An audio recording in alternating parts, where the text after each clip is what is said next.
Hello, everybody, and welcome to today's webinar presentation, Moving to an Agile Flexible Data Model Based on JSON Documents, brought to you by Couchbase. I would like to introduce you to our presenter, Benjamin Bryant.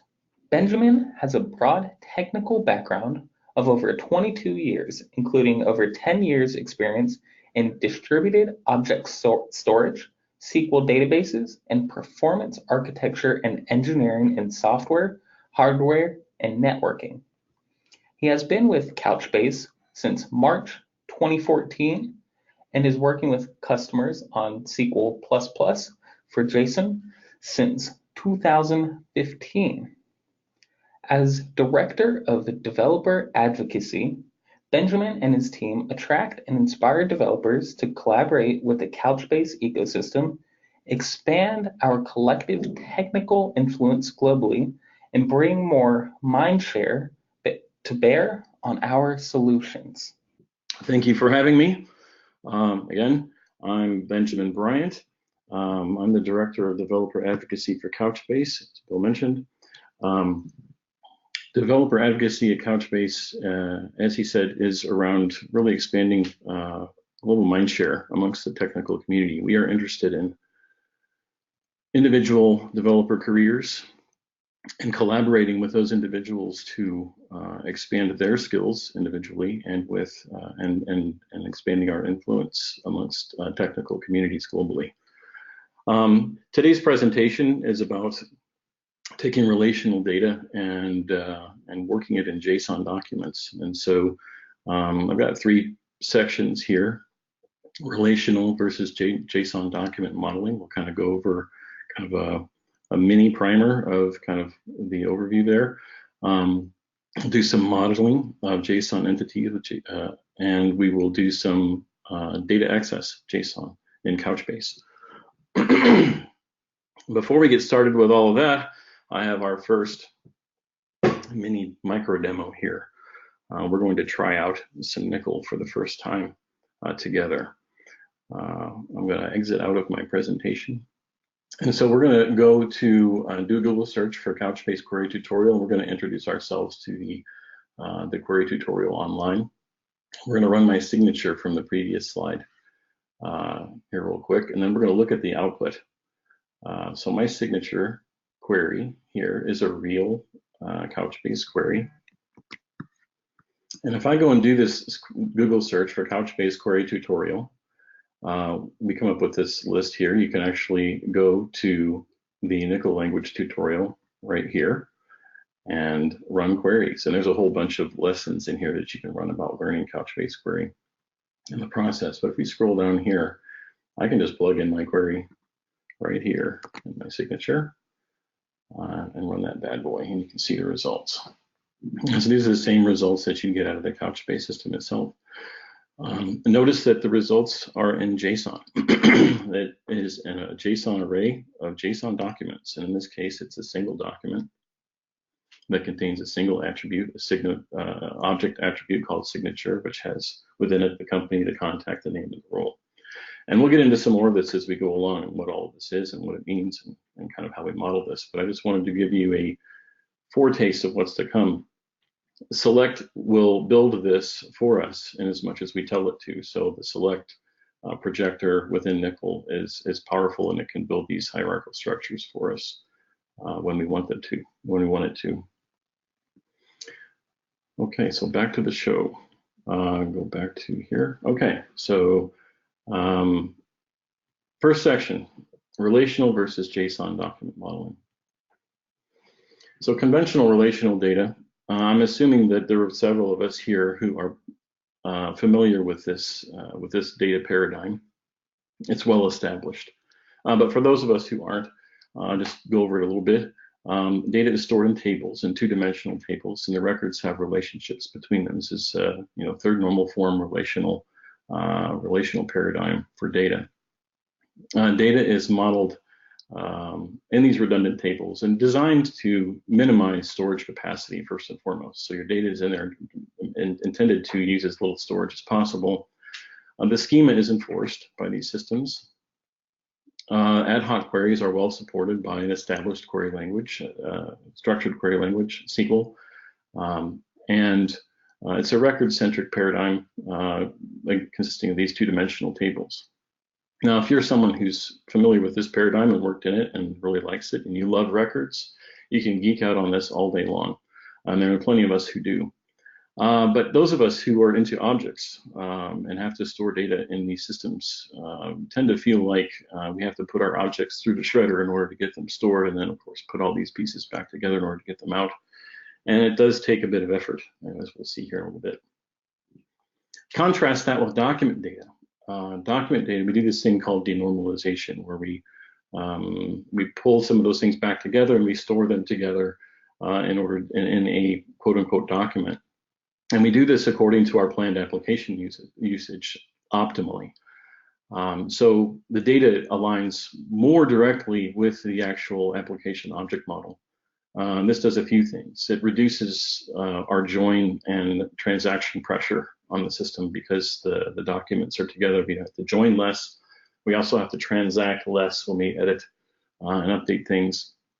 It gives us, as a result, simpler data layer code. And then we also have the opportunity for low latency CRUD and streaming APIs based on these objects that we've stored. So instead of streaming records, we're actually streaming full objects. This opens up a whole world of other things that can happen in a system. Likewise, when we go to actually retrieve a document, we don't have to go to multiple places to get all the pieces. Therefore, as you see at the bottom there in the blue box, document data lends itself to horizontal scale, because you're going to one place in one particular area of the hash table in the cluster in order to get the whole document that you're looking for, and that tends to scale horizontally with more ease.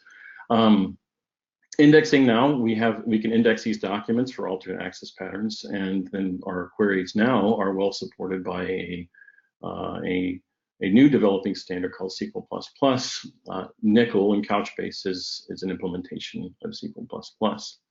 And so those of us who love records, we will get a whole new level of street cred knowing how to use documents. Our documents will be much cooler. And those of us who love objects are breathing a sigh of relief because it's much easier to access our objects in the JSON data store. So what is JSON? And why are we using it? So let's start with what. JSON is JavaScript Object Notation, is what it stands for. It's a lightweight data interchange format. We normally see this in the transfer of data from REST APIs to the web browser is kind of where it started. And given that it is a interchange format, it makes sense to actually use it for storage. It's based on a subset of JavaScript, and it uses a hierarchical key value syntax.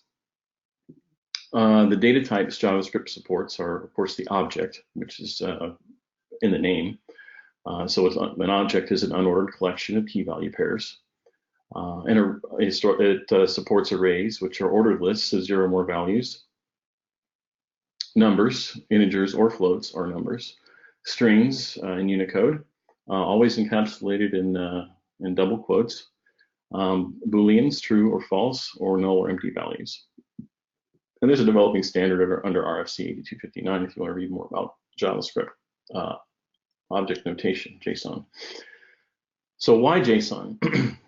Well, primarily because it's there, but it's also easy to read and write.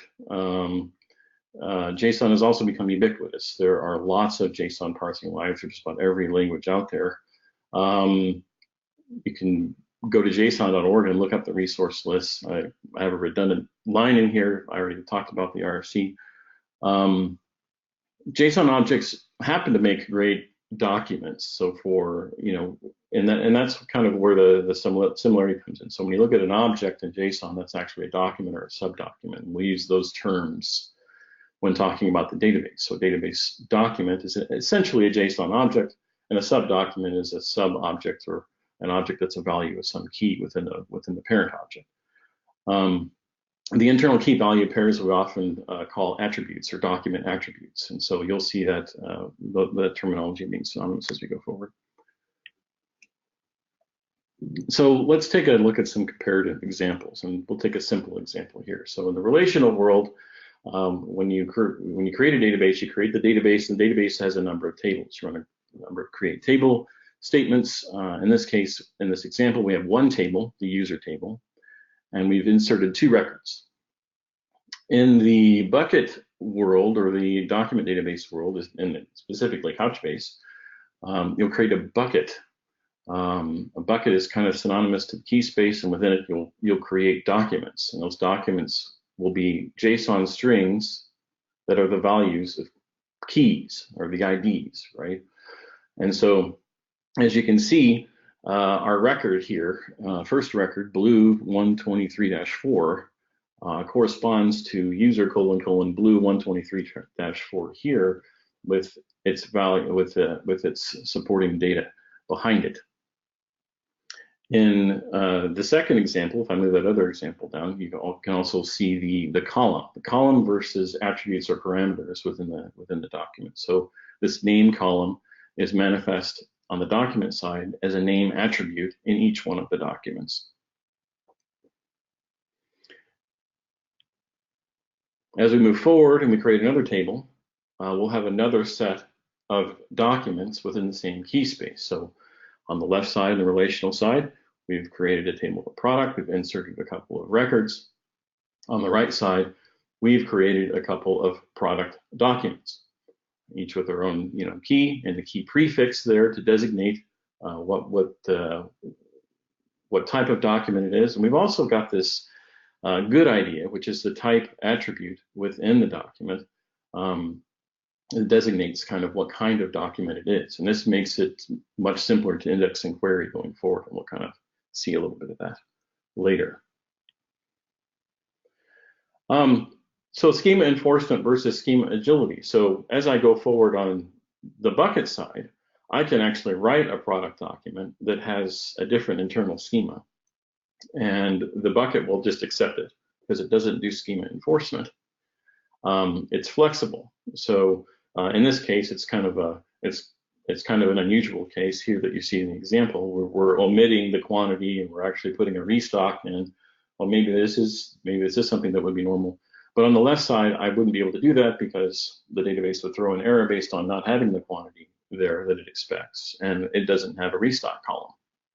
So I would have to do a schema update to get the restock column in there, and I would have to make sure when I wrote the record I put a quantity equals null or a quantity equals 0 or something like that.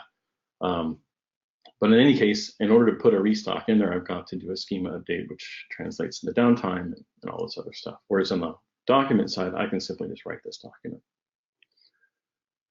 Okay, so we are at the second micro demo. In this demo, we are going to read from a relational database. So I'm going to display a schema. I'm going to use the big bad SQLite relational database. We're going to show 3 tables. And we're going to query those tables for what we call them consumer profile group instance objects. And this is based on some old sanitized proof of concept data from a few years ago. And it's a scenario that I brought forward for this particular event. We're going to query this relational database and build JSON objects out of it. I'm going to be using Node.js and JavaScript to do this. And you're going to see a couple of queries. So you're going to see one that joins 3 tables together to build a set of root level attributes. And then a second query that goes through and builds all of the values for the cpvals array in there. And we'll see some more of that. And we're going to see what it takes to get this done. So, all right.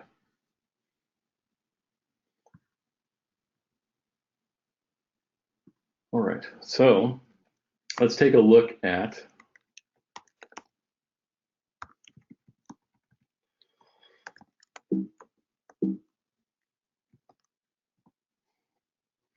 our database. So I just opened the database that I plan to use in my JavaScript code, and let's run .schema here real quick.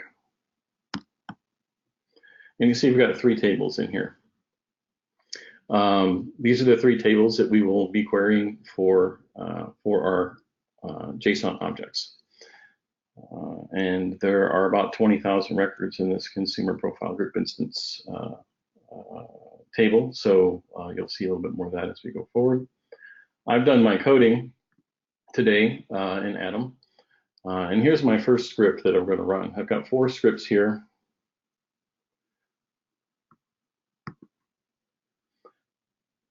corresponding to the exercises that we're going to go through.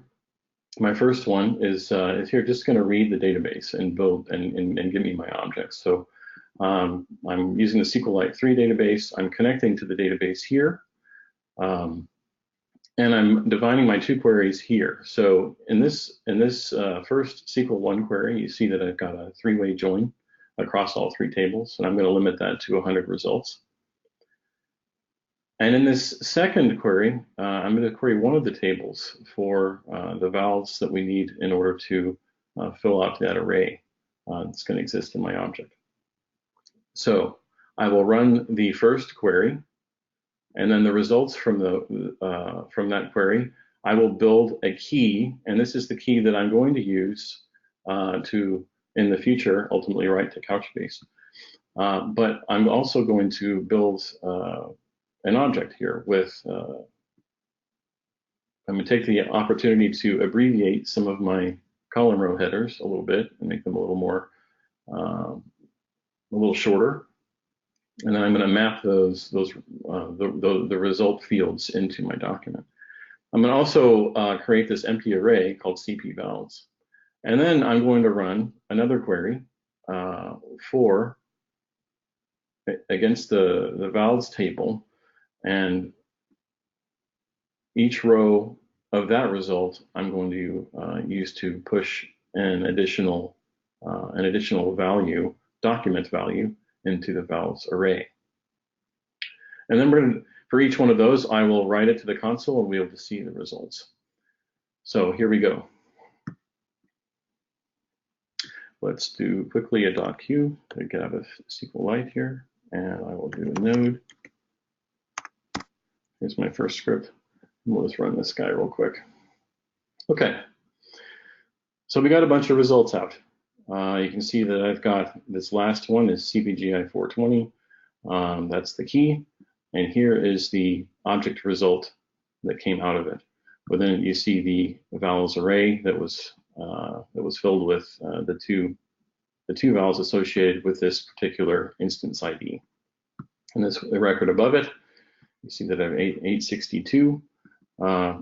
Again, key, root level attributes, and then the CP vals array of this time in this instance is a little bit longer. There's more vals associated with this particular CPG instance. Okay, so it was a fair amount of work to get these objects built from these two tables. I had to run two different queries and build them myself. And this is a fairly simple nested object. And a more complex object would have to run more and more queries out of the database in order to build this thing. So that sort of concludes this micro demo, and we'll move on to the presentation.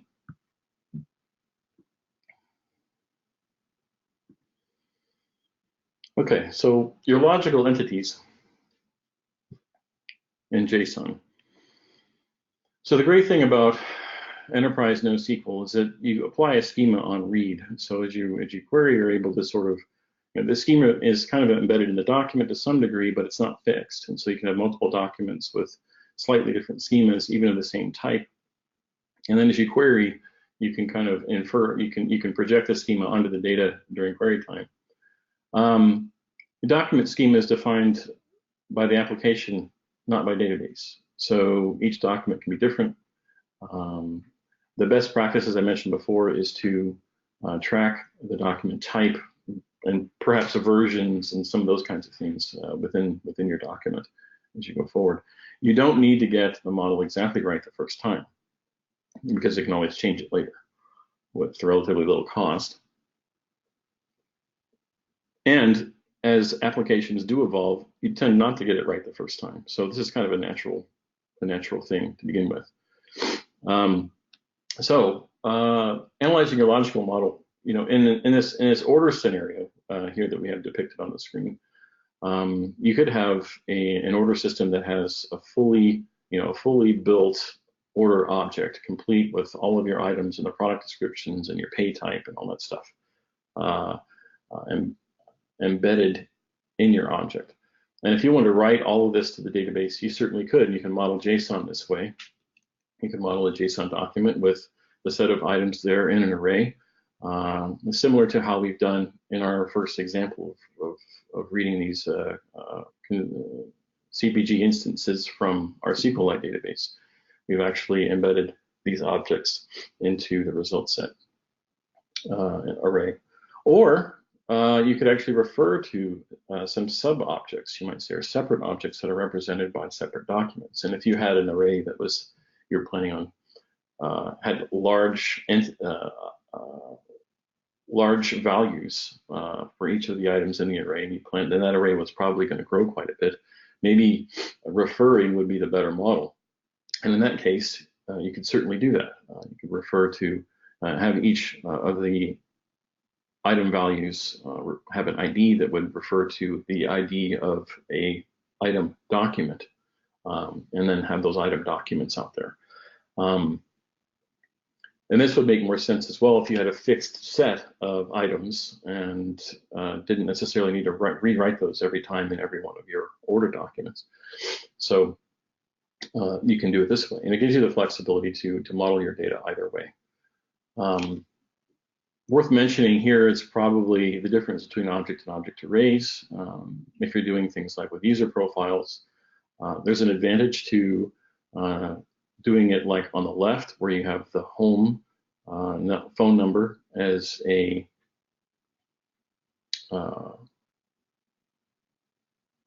attribute of a subdocument of homes, versus having the phones be an array with individual subdocuments. Either way is not necessarily right or wrong, but it certainly makes it easier to query for the home number if you just have to go user profile.phones.home, rather than going to have to say, I want to get user profile.phones and then sift through the array to find the one to type home and then pull that one out. So it really depends on your access patterns, and we'll talk about that a little bit later. But either way is perfectly acceptable. Timestamps in JSON are an interesting thing. So we store the timestamps as strings, and JSON supports strings. We also support, you can also store timestamps as arrays of the time components, and you can store epoch time as a number. So if it's a string, an array, or a number, we support all of that. They're easily searchable and sortable and those kinds of things. Let's see. As an optimization, epoch time, you can also truncate the front digits for further size reduction in large data sets and those kinds of things. And our query language, Nickel, actually supports this very well in all three cases. So, all right. Third micro demo. We're going to write our objects in a Couchbase.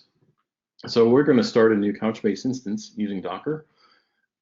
We are going to create a bucket called profiles, and we're going to go to our next script, and it's basically a modification of the first one, and we're going to write these objects to Couchbase.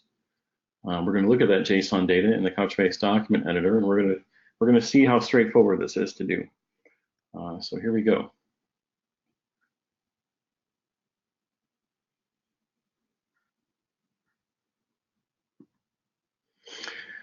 Okay, let's do the Docker getting started. So if we go to Google and you search for Couchbase Docker getting started, you'll find this first link here, running Couchbase server using Docker. Scroll down and there's this first command right here in the black bar. And this is the command that you run to get Docker or Couchbase running on your local system. Now, since I've already done this, the Couchbase image has already been pulled. It's about 600 megabytes or something like that. But I've already got it downloaded. So when I run this, it's just going to run an instance for me, and it's going to be running on localhost. The ports are going to be mapped for us. So I'm going to be connecting to port 8091. In my web browser to connect to the admin UI. Okay, and so it comes up brand new. What I want to do here is set up a new cluster locally. I'm going to call it my cluster.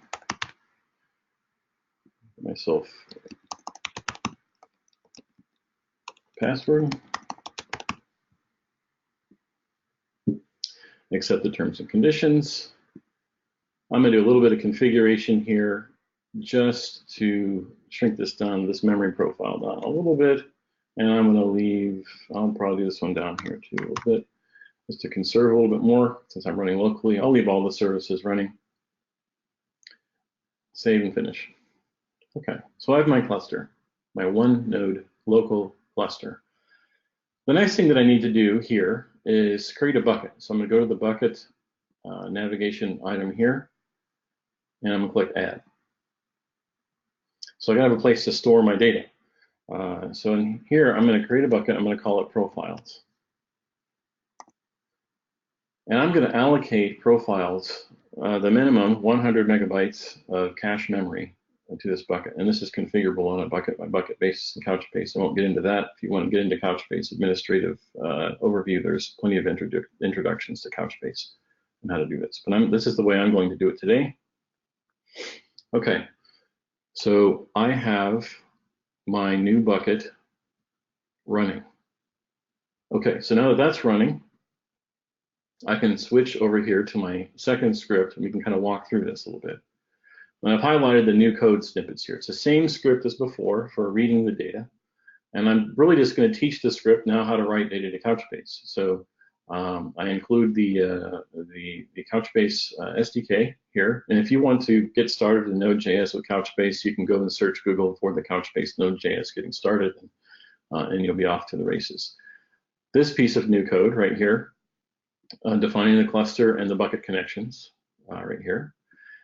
And then my queries are the same, going to the SQLite database, all this other code, this nested functionality here. I've commented out the old writing of the JSON objects to the console, and I've inserted this new code here to upsert each one of these records into Couchbase and then go back and get each of those records and write that to the console instead. Okay, so here's the script, and let's go ahead and run it.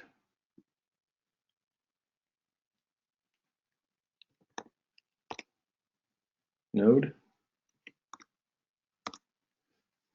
My second script. Okay. So the output looks similar, right? Except you see this got result here, which indicates that it did run the new output, console output that I defined earlier. And if we go back to, now we have 100 items in our bucket, as you can see here. And if I click the stats, you can see, there were 200 operations that happened in the cluster. I wrote 100 documents and then read them back again. So our documents are there, which is great. In the bucket item here, I can go all the way over here and also click on documents, and I can kind of preview my data that I just wrote. So if I click on one of these keys, I can see the JSON data that lives in the database. So this particular one here is my key to the document, CPGI::1220. And this whole document string is my value to that key. So it is a JSON object, right? As we talked about before. It's got a set of root level attributes, and then it's got the CP vals array with all of the subdocument values there. Okay. And that was pretty easy. I added 5 or 6 lines of code to my script, and I wrote all of the denormalized data into the database.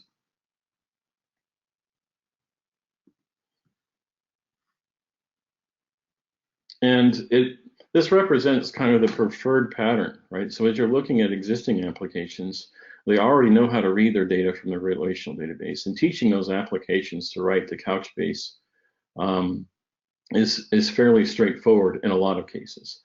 Now, we also have another course that's being developed around data migration. And if you don't have access to the application code and you just really want to go from a data-centric perspective and export your data out from your RDBMS and CSVs and then forklift all of that flat data into Couchbase and start working with it in that manner, we have another CB107 course that's in development, and that should be out here in the next in the next month or so. And you might want to check that out when it comes out. But for our purposes, we're going to move on.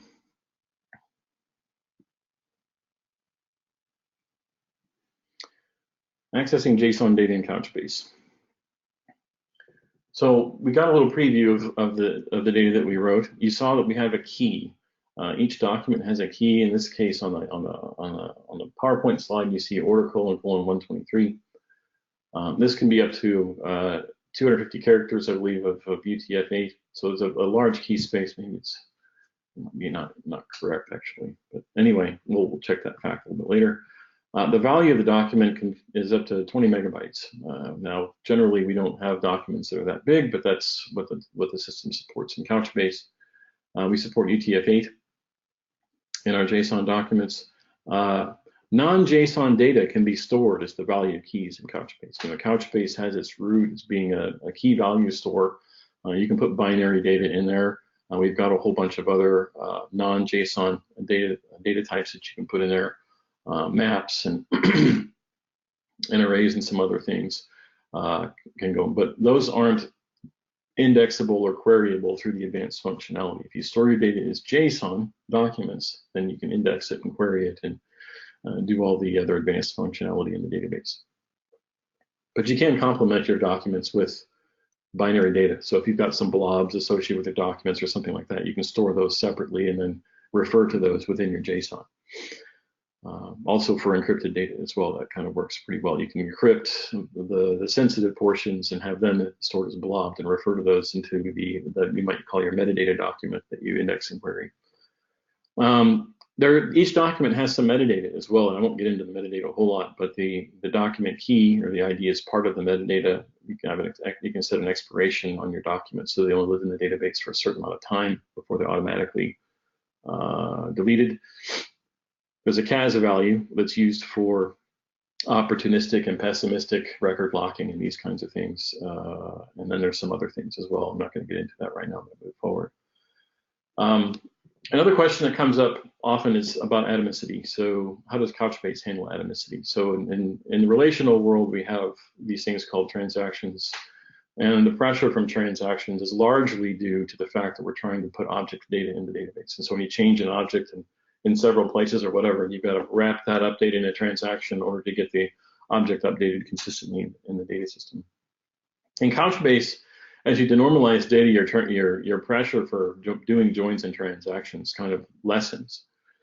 And so for any given, since every document is a single value to its document ID, no matter how many changes you made to that document, that complete update is going to be a single atomic operation because you're updating the whole document internally to the system. We do have multi-document atomic writes planned for 6.5. So that's planned. So don't take my word for it at this point, but we are planning on bringing those to bear on the product here in an upcoming release. And so that's pretty exciting. So be able to update 2 or more documents in an atomic way. Given that the state of JSON is flexible, and we can have multiple documents with different attributes of the same type, we've introduced within the query language these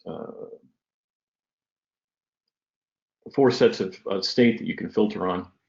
So you can ask the database for records where geocode is valued. So that would be normal state for an attribute. Where it's valued would be where geocode has actually got a value to it. Where it's not valued would be where it's kind of set to null.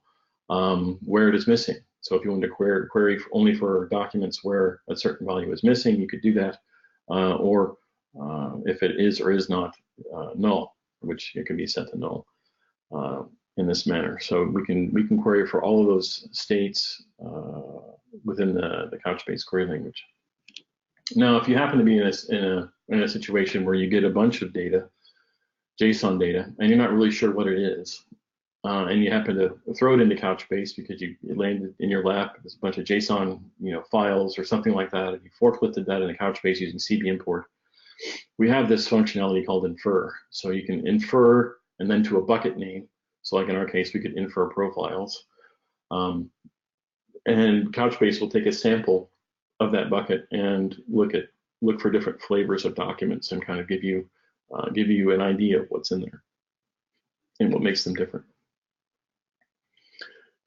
As you're deciding on your data model, one of the things that comes into play eventually, not necessarily initially while you're experimenting, but as you're going forward and looking at a possible pilot or production, you're going to want to do some sizing. Your data size and growth rate is going to be an interesting thing to look at.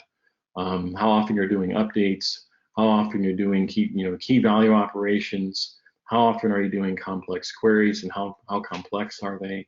What are the nature and scope of your aggregations that you're running there? If you're using the full text engine, which we're not really covering today, what do your search requests look like? What are those patterns? And what are your latency targets for all of this? What are your SLAs? Any other unique constraints on your application data access requirements? You're going to want to take note of all of these things as you go forward, and some of them can have a significant impact on how it is that you model your data. Some of them don't. Some of them are more about how you arrange your buckets, or how much cache you give the system, or something like that, or how many index nodes you have, or some of those things. But some of them can have an impact on your data model, so keep that in mind. And we do have all of these APIs through which you can access data. A common data set, multiple APIs and ways to access that data while giving you workload isolation. And this is one of the special things about Couchbase. Couchbase gives you this multi-API access to the same data while giving you workload isolation. If that sounds like magic, there's a fair bit of engineering behind it in the way that we manage data and clustering internally. And there are other presentations on that cover that quite well. I'm not going to cover that here, but suffice to say, we do have an MPP query engine, what we call analytics, and that's for running very complex queries across broad sets of data, where you're looking at reducing query time from what the standard query engine might take 40 seconds or something to process a query. The analytics engine can take those things and run them sub-second when properly tuned. It takes a big query and runs it on n number of query nodes across all of its processors, and so it's great for complex questions.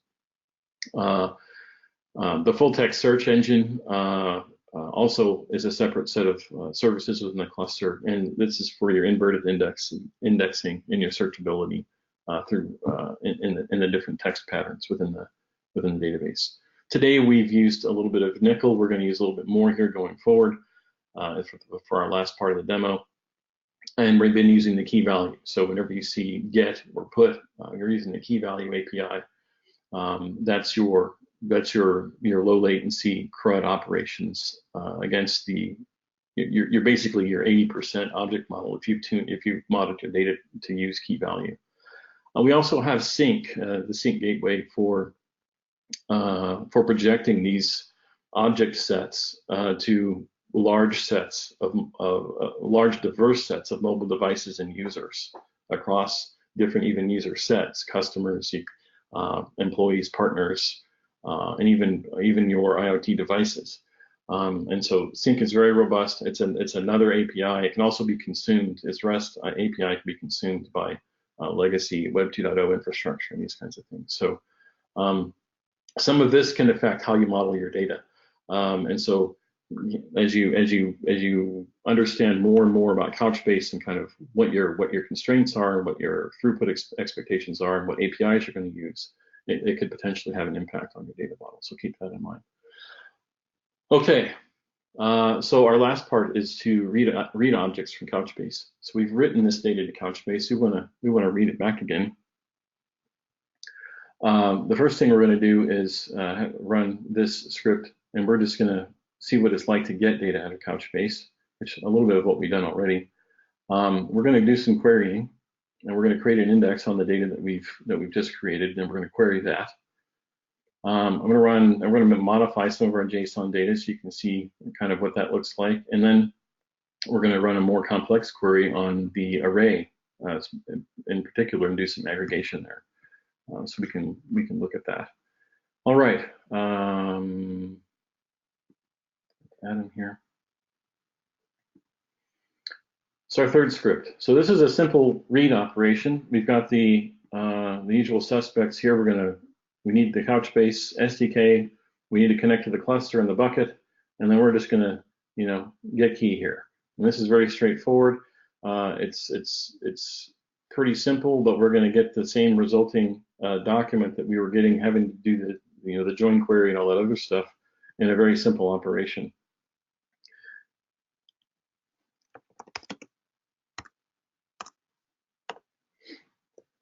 So there, here is 220, and here is the rest of the JSON document associated with that. That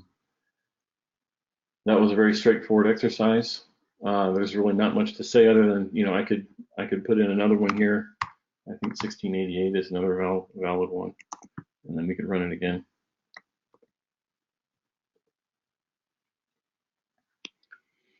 Right, so very straightforward to get this object data out of Couchbase. The next example is to run this next one, which now includes the nickel query functionality from the SDK. We've defined a query here. I want to get the number of records for doc type CPGI. So these are basically all the records that I just wrote in the system. But before we do that, I've got to create an index. I don't have an index on this bucket yet. I have an index statement here that I prepared. In order to run queries, you have to have an index. In this case,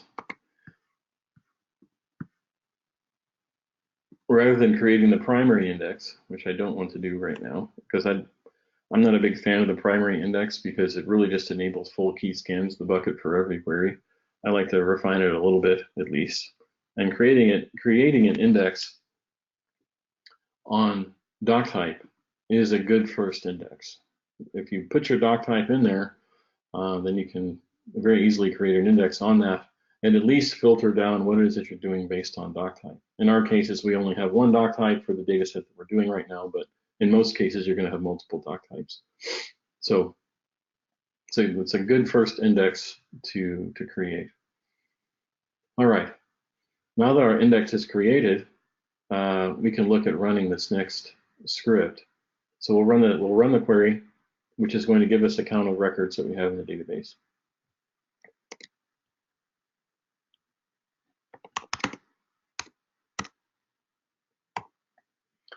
$100. So our JSON result came back with a single document in the array with a single attribute CNT of 100, which is what we asked for. So we can query that. Now let's look at a more advanced query. Actually, let's modify some data in here. So I'm not going to modify data through the API, but you can go in here, and this is something that you can do actually, is look at the documents. Go into this first one here. And let's say that, I'm just going to change this update date and say that this was actually in April, not necessarily in March, and save. I can do that. I can actually go in and add another attribute here if I wanted to.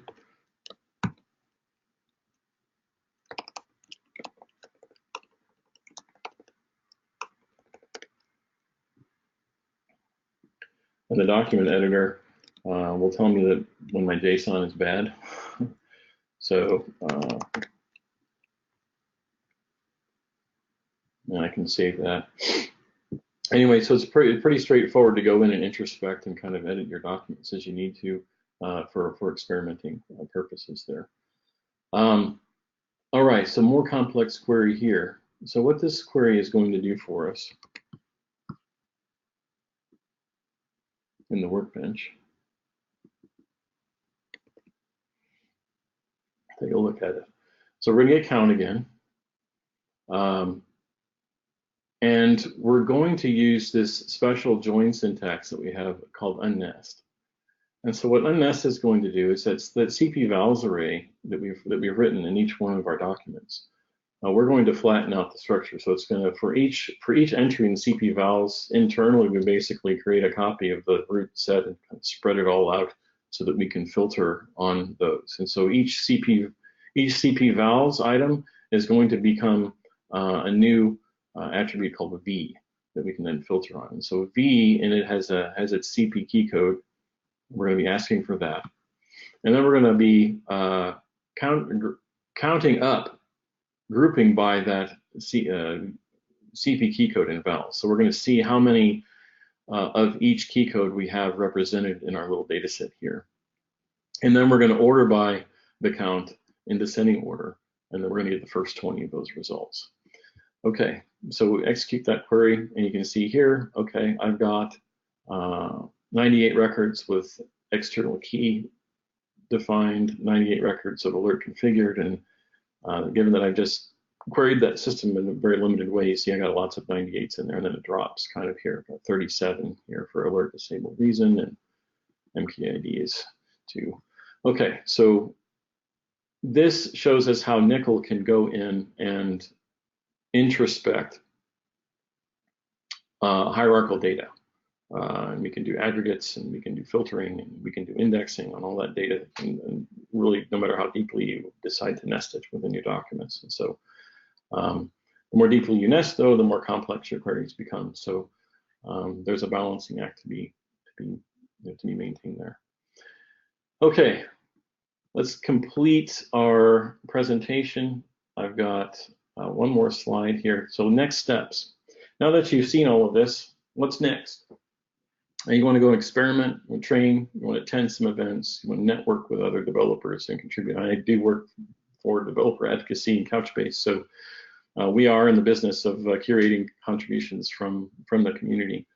So there's lots of stuff that you can do. The query tutorial I just showed you at the very beginning of this presentation is available online. We've got more documentation on data modeling that you can consume. We've got blogs specifically on data modeling, so go search the blog for data modeling. We've got tutorials on the docs site, docs.couchbase.com/tutorials.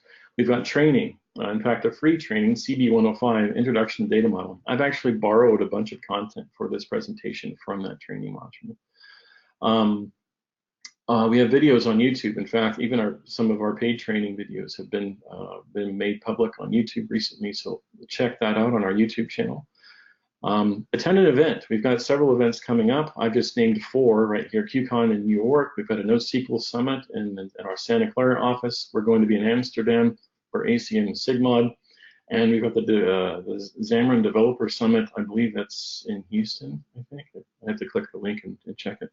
That we'll be at here in the next month or two. And there's more beyond that. I picked out 4 because that's all I had room for. You can network with us. So we have a Couchbase forums. You can go in there and ask questions, get solutions to problems, look at what other people have asked. We're also on Stack Overflow as well. There's other digital communities out there, of course. The Couchbase community directorate, community.couchbase.com, is a place for contributors to come and sort of interact together. We also have an Experts and Champions program that we manage through that facility if you're interested in engaging more deeply with us. Speaking of engaging, Couchbase is an open source, has open source software. We're on GitHub, Couchbase Labs, a whole bunch of community connectors there out on GitHub. You can look at the source code, you can review it, contribute to it. Our docs are out there as well. New community integrations that we have in the ecosystem. We're working actively on the .NET EF Core provider. We're working on an expansion to Liquibase with the Datical folks. We have a new community contributed integration with Flutter on the mobile side. So Flutter Couch is one that's been blogged about recently. We organize local meetups. So look at meetup.com if you're interested in participating there. We have a community blog program. So if you're interested in writing a blog post for Couchbase, we have a blog program there, and we do offer a cache for those. So and then of course we're looking for bugs and fixes. We want to know both, right? What are the bugs, and if you want to help us fix bugs, we're also interested in that as well. So I appreciate your time and attention. Thank you very much. this is the end of my presentation. And I will go and see if there's a few questions perhaps that I can touch in on. Let's see here. Questions.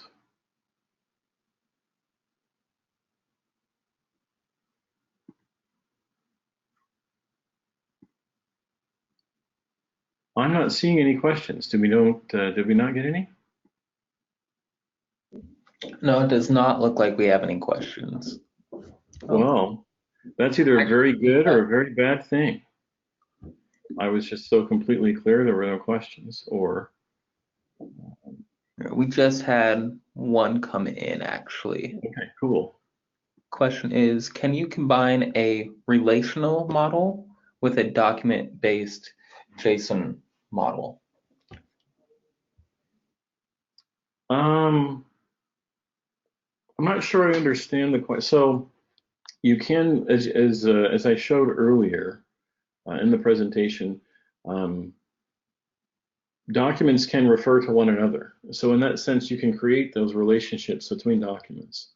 And yes, we do support joins and ANSI joins, so you can join across different documents. So you could even take a set of relational tables and forklift those into Couchbase and have literally one document per every record in every table from your RDBMS and run queries across all of those. It is possible to do. You're not taking advantage of some of the performance advantages of doing it in document style, but you can do it and it does work. We do support that.